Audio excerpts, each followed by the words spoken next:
तर मित्रांनो, भूगोलाचा अभ्यास करताना क्लायमेटोलॉजी म्हणजेच हवामानशास्त्र हा विषय अनेक विद्यार्थ्यांना खूप अवघड वाटतो. कधी वारे उजवीकडे वळतात तर कधी डावीकडे, कधी धुकं पडतं तर कधी गारपीट होते. पण घाबरण्याचे काहीच कारण नाही. आज आपण या वातावरणाच्या इंजिनाची अशी काही चिरफाड करणार आहोत की हवामानाचा कोणताही प्रश्न तुमच्या नजरेतून सुटणार नाही. युपीएससी पूर्वपरीक्षा असो किंवा एमपीएससी राज्यसेवा मुख्य परीक्षा, आजचे हे लेक्चर तुमचे 3 ते 4 मार्क्स पक्के करणार आहेत. त्यामुळे लेक्चर संपूर्ण बघा. तर मित्रांनो, आज एकाच वेळेस भूगोलातील 2 अतिशय रंजक धडे आपण अभ्यासणार आहोत. वातावरणीय अभिसरण आणि वातावरणातील पाणी. आपली पृथ्वी ही एखाद्या महाकाय इंजिनासारखी किंवा यंत्रासारखी आहे. या इंजिनाला चालवणारी हवा आणि पाणी यांचे नियम काय आहेत आणि या यंत्रणेमुळे आपले संपूर्ण हवामान कसे ठरते, याचा हा एक वातावरणाचा आराखडा आज आपण उलगडणार आहोत. तर एक फॅक्ट लक्षात ठेवा. हवामानशास्त्र म्हणजेच क्लायमेटोलॉजी हा भौतिक भूगोलाचा सर्वात महत्वाचा भाग आहे, जो वातावरणाची अल्पकालीन स्थिती म्हणजेच ज्याला आपण वेदर म्हणतो आणि दीर्घकालीन स्थिती ज्याला आपण क्लायमेट म्हणतो यांचा अभ्यास करतो. हवामान कसे बदलते याची सुरुवात उष्णता आणि दाबाच्या खेळातून होते. मित्रांनो, हवेचा एक साधा नियम आहे. जेव्हा हवा गरम होते तेव्हा ती एखाद्या हॉट एअर बलून सारखी प्रसरण पावते, हलकी होते आणि वर जाते, ज्यामुळे खाली कमी दाब लो प्रेशर निर्माण होतो. या उलट हवा आकुंचन पावते, जड होते आणि खाली येते, ज्यामुळे उच्च दाब हाय प्रेशर निर्माण होतो. समुद्र सपाटीवर हवेचा सरासरी दाब हा 1013.2 मिलीबार असतो आणि जसे आपण पर्वतावर वर जातो तसा तसा हा दाब प्रत्येक 10 मीटरला 1 मिलीबारने कमी होत जातो. एक फॅक्ट अजून लक्षात घ्या. हवेचा दाब बॅरोमीटरने मोजतात. नकाशावर समान हवेचा दाब जोडणारी ठिकाणे जोडणाऱ्या रेषेला समदाब रेषा आयसो बार म्हणतात. आता हवा एका ठिकाणाहून दुसरीकडे वाहू लागते, पण तिला दिशा कोण देते? गाडीच्या स्टिअरिंग व्हील सारखे 3 बले इथे काम करतात. पहिले, दाब प्रवणता बल म्हणजेच प्रेशर ग्रेडियंट फोर्स, जो नेहमी वाऱ्याला उच्च दाबाकडून कमी दाबाकडे ढकलते. दुसरे, घर्षण बल फ्रिक्शनल फोर्स, जे जमिनीवरील झाडे आणि इमारतींमुळे वाऱ्याचा वेग कमी करते. हे फक्त 1 ते 3 किलोमीटर उंचीपर्यंतच काम करते. आणि तिसरे आहे कोरिओलिस बल, जे पृथ्वी गोल फिरत असल्यामुळे वाऱ्याची दिशा वळवते. आता एक संकल्पना लक्षात घेऊया. दाब प्रवणता म्हणजेच प्रेशर ग्रेडियंट जितकं तीव्र असते, म्हणजे समदाब रेषा जितक्या जवळ असतात तितका वाऱ्याचा वेग जास्त असतो. मित्रांनो, इथे एक मोठी गंमत आहे. जर पृथ्वी स्थिर असती तर वारे थेट उत्तरेकडून दक्षिणेकडे वाहिले असते. पण आपली पृथ्वी स्वतःभोवती प्रचंड वेगाने फिरत आहे. या फिरण्यामुळे एक अदृश्य जादू तयार होते, जिला आपण कोरिओलिस बल म्हणतो. या बलावर आयोगाने इतक्या वेळा प्रश्न विचारले आहेत की हा नियम तुमच्या तोंडपाठ असायलाच पाहिजे. हा फेरेलचा नियम नेमका काय आहे, चला पाहूया. तर या कोरिओलिस प्रभावाबद्दल म्हणजेच कोरिओलिस इफेक्ट बद्दल थोडं सविस्तरपणे जाणून घेऊया. 1844 मध्ये एका फ्रेंच शास्त्रज्ञाने याचा शोध लावला. कल्पना करा, तुम्ही एका गोल फिरणाऱ्या मेरी गो राऊंडवर बसून चेंडू फेकला तर तो सरळ न जाता वळेल. तसेच पृथ्वी फिरत असल्याने उत्तर गोलार्धात वाहणारे वारे त्याच्या उजवीकडे वळतात, तर दक्षिण गोलार्धात ते त्याच्या डावीकडे वळतात. हे बल विषुववृत्तावर 0 असते आणि ध्रुवांवर सर्वाधिक असते. आता सर्वात महत्वाची फॅक्ट, या वळण्याच्या प्रक्रियेला फेरलचा नियम म्हणतात. विषुववृत्तावर कोरिओलिस बल 0 असते. याच एका कारणामुळे विषुववृत्तावर कधीही चक्री वादळे म्हणजे सायक्लोन्स निर्माण होत नाहीत. हा युपीएससीचा प्रिलिम्सचा फॅक्ट आहे. तर आता याच फिरण्यामुळे चक्रीवादळे आणि प्रतिचक्रीवादळे तयार होतात. चक्रीवादळ म्हणजे एक कमी दाबाचे केंद्र, जिथे सर्व बाजूंनी हवा आत खेचली जाते, त्याला आपण कन्व्हर्जन्स म्हणतो. उत्तर गोलार्धात हे घड्याळाच्या विरुद्ध दिशेने म्हणजेच अँटी क्लॉकवाईज फिरते. या उलट प्रतिचक्रीवादळात मध्यभागी उच्च दाब असतो, जिथून हवा बाहेर फेकली जाते, त्याला आपण डायव्हर्जन्स म्हणतो. आणि ते उत्तर गोलार्धात घड्याळाच्या दिशेने क्लॉकवाईज फिरते. जे वारे समदाब रेषेला समांतर वाहतात त्यांना भूविक्षेपी वारे म्हणजेच जिओस्ट्रॉफिक विंड्स म्हणतात. आता एक ट्रिक सांगतो. चक्रीवादळ उत्तर गोलार्धात अँटी क्लॉकवाईज तर दक्षिण गोलार्धात क्लॉकवाईज. प्रतिचक्रीवादळे याचे अगदी उलट. भूविक्षेपी वारे म्हणजेच जिओस्ट्रॉफिक विंड्स हे दाब प्रवणता बल आणि कोरिओलिस बल एकमेकांना संतुलित करतात तेव्हा तयार होतात. संपूर्ण पृथ्वीच्या हवेचे अभिसरण हे 3 मोठ्या गिअर्स किंवा कक्षांसारखे चालते. विषुववृत्तावर अतिउष्णतेमुळे हवा वर जाते आणि 30 अंश अक्षांशावर खाली येते. याला हॅडली कक्ष म्हणजेच हॅडली सेल म्हणतात.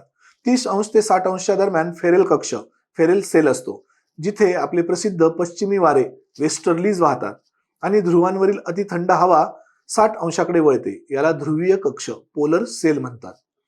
अजून एक फॅक्ट लक्षात घ्या, विषुववृत्तावर दोन्ही गोलार्धातील व्यापारी वारे ट्रेड विंड्स जिथे एकत्र येतात त्याला ITCZ इंटरट्रॉपिकल कन्व्हर्जन्स झोन किंवा डोल्ड्रम्स म्हणजेच शांत पट्टा म्हणतात. जागतिक पातळीवरचे वारे आपण पाहिले, पण तुमच्यापैकी जे विद्यार्थी कोकणात किंवा मुंबईत राहतात त्यांनी एक गोष्ट नक्कीच अनुभवली असेल. दुपारी समुद्राकडून मस्त गार वारे येतात आणि रात्री हे वारे थांबून जमिनीकडून वारे वाहू लागतात. हे असं का होतं? यामागे पाणी आणि जमिनीचा तापण्याचा वेग वेगवेगळा असतो हे विज्ञान दडलेलं आहे. चला खारे आणि मतलई वारे समजून घेऊया. आता स्थानिक पातळीवर येऊया. जमीन आणि पाणी हे वेगवेगळ्या वेगाने तापतात. जमीन पटकन गरम होते आणि पटकन थंड होते. दिवसा जमीन लवकर तापल्याने तिथे कमी दाब निर्माण होतो, म्हणून समुद्राकडून जमिनीकडे थंड वारे वाहतात, ज्याला खारे वारे सी ब्रीज म्हणतात. रात्री अगदी उलट होते, जमीन लवकर थंड होते म्हणून जमिनीकडून समुद्राकडे वारे वाहतात, त्यांना मतलई वारे लँड ब्रीज म्हणतात. या संबंधीच एक फॅक्ट, पाण्याची विशिष्ट उष्माधारकता स्पेसिफिक हीट जमिनीपेक्षा जास्त असते, त्यामुळे पाणी उशिरा तापते आणि उशिरा थंड होते. या स्थानिक वाऱ्यांमुळे किनारी प्रदेशात सम हवामान इक्वेबल क्लायमेट असते. तर मित्रांनो, जेव्हा दोन वेगवेगळ्या तापमानाचे हवेचे ढग एकमेकांसमोर येतात तेव्हा त्या सीमारेषेला आघाडी म्हणजेच फ्रंट म्हणतात. जेव्हा हलकी उष्ण हवा थंड हवेच्या पाठीवर हळूच चढते तेव्हा उष्ण आघाडी म्हणजेच वॉर्म फ्रंट तयार होते. पण जेव्हा आक्रमक थंड हवा एखाद्या बुलडोझर सारखी उष्ण हवेच्या खाली घुसून तिला वेगाने वर ढकलते तेव्हा शीत आघाडी कोल्ड फ्रंट तयार होते, ज्यामुळे काळेभोर क्युमुलस ढग आणि वादळी पाऊस येतो. आता या संबंधीच एक संकल्पना समजून घ्या. आघाड्या म्हणजेच फ्रंट्स तयार होण्याच्या प्रक्रियेला फ्रंटोजेनेसिस म्हणतात. हे प्रामुख्याने मध्य अक्षांशात म्हणजेच मिड लॅटिट्यूड्स मध्ये घडते. भारतात आघाड्या तयार होत नाहीत. आता चक्रीवादळांचे दोन मुख्य प्रकार आहेत. समशीतोष्ण कटिबंधीय म्हणजेच एक्स्ट्रा ट्रॉपिकल चक्रीवादळे ही मध्य अक्षांशात तयार होतात. त्यांचा आकार खूप मोठा असतो आणि ती पश्चिमेकडून पूर्वेकडे संथ वेगाने प्रवास करतात. पण उष्णकटिबंधीय म्हणजेच ट्रॉपिकल चक्रीवादळे फक्त समुद्रावर तयार होतात. त्यांचा आकार मर्यादित असला तरी त्यांचा वेग अतिशय विनाशकारी असतो आणि ती पूर्वेकडून पश्चिमेकडे प्रवास करतात. आता दोघांची तुलना पाहूया. समशीतोष्ण चक्रीवादळे आघाड्यांमधून म्हणजेच फ्रंट्स मधून तयार होतात आणि ती जमीन व समुद्र दोन्हींवर चालतात. पण उष्णकटिबंधीय चक्रीवादळे केवळ गरम समुद्रावर, ज्याचं तापमान 27° पेक्षा जास्त असतो, तेथे तयार होतात आणि जमिनीवर येताच ती विरून जातात. एखादे विनाशकारी उष्णकटिबंधीय चक्रीवादळ आतून कसे दिसते? यासाठी 27° पेक्षा जास्त गरम समुद्र आणि कोरिओलिस बल आवश्यक असते. वादळाच्या अगदी मध्यभागी डोळा म्हणजेच आय असते, जिथे हवा चक्क शांत असते आणि आकाश निरभ्र असते. पण या डोळ्याच्या कडेला डोळ्याची भिंत आय वॉल असते, जिथे वाऱ्याचा वेग सर्वाधिक 250 किलोमीटर प्रति तास असतो आणि तिथेच सर्वात भयंकर मुसळधार पाऊस पडतो. आता एक फॅक्ट लक्षात घ्या. चक्रीवादळाच्या डोळ्यात हवा खाली बसत असते, सबसिडन्स होतो, त्यामुळे तिथे ढग नसतात. चक्रीवादळाला ऊर्जा ही पाण्याच्या वाफेतील सुप्त उष्णतेतून म्हणजेच लॅटंट हीट ऑफ कंडेन्सेशन मधून मिळते. वादळांना चालवणारी ही सुप्त उष्णता नक्की येते कुठून? मित्रांनो, हवेमध्ये पाण्याला लपवून ठेवण्याची एक जादुई ताकद असते, जिला आपण आर्द्रता ह्युमिडिटी म्हणतो. तुम्ही उन्हाळ्यात आणि पावसाळ्यामध्ये कपडे वाळायला टाकले तर उन्हाळ्यात ते चटकन वाळतात. का? कारण तेव्हा हवेतील पाण्याची भूक जास्त असते. चला, सापेक्ष आणि निरपेक्ष आर्द्रतेचा हा गोंधळ एकदाच कायमचा दूर करूया. हवामानाच्या या इंजिनातील सर्वात महत्वाचे इंधन म्हणजे पाण्याची वाफ किंवा बाष्प. हवेत हे बाष्प 0 ते 4% असते. हवेतील बाष्पाच्या प्रत्यक्ष वजनाला निरपेक्ष आर्द्रता म्हणजेच ऍब्सोल्यूट ह्युमिडिटी म्हणतात. हवा जास्तीत जास्त किती बाष्प पचवू शकते आणि सध्या तिच्यात किती बाष्प आहे याच्या टक्केवारीला सापेक्ष आर्द्रता म्हणजेच रिलेटिव्ह ह्युमिडिटी म्हणतात. आणि ज्या तापमानाला हवा 100% तृप्त होते त्याला दवबिंदू म्हणजेच ड्यू पॉइंट म्हणतात. आता तापमान आणि सापेक्ष आर्द्रता म्हणजेच रिलेटिव्ह ह्युमिडिटी हे एकमेकांच्या व्यस्त प्रमाणात युनिव्हर्सली प्रपोर्शनल असतात. तापमान वाढले की सापेक्ष आर्द्रता कमी होते. पाण्याचे चक्र हे दोन प्रक्रियांवर चालते. उष्णतेमुळे पाण्याचे वाफेत रूपांतर होणे म्हणजे बाष्पीभवन, इव्हॅपोरेशन. हवा जितकी गरम तितकी तिची बाष्प शोषण्याची क्षमता वाढते आणि जेव्हा हवा थंड होते तेव्हा वाफेचे पुन्हा पाण्यात रूपांतर होते. याला सांद्रीभवन, कंडेन्सेशन म्हणतात. हवेतील धूळ आणि समुद्राचे मीठ हे एका बीजासारखे म्हणजेच सांद्रीभवन केंद्र, हायग्रोस्कोपिक न्यूक्लियाय म्हणून काम करतात, ज्यांना चिटकून पाण्याचे थेंब तयार होतात. यात संबंधित एक फॅक्ट लक्षात ठेवा. सांद्रीभवनासाठी म्हणजेच कंडेन्सेशन होण्यासाठी हवा थंड होऊन दवबिंदू तापमानापर्यंत पोहोचणे आवश्यक असते. सांद्रीभवनाचे तापमान काय आहे यावर त्याचे रूप ठरते. जर दवबिंदू 0 डिग्री सेल्सिअसच्या वर असेल तर गवतावर पाण्याचे थेंब दिसतात, ज्याला दव म्हणतात.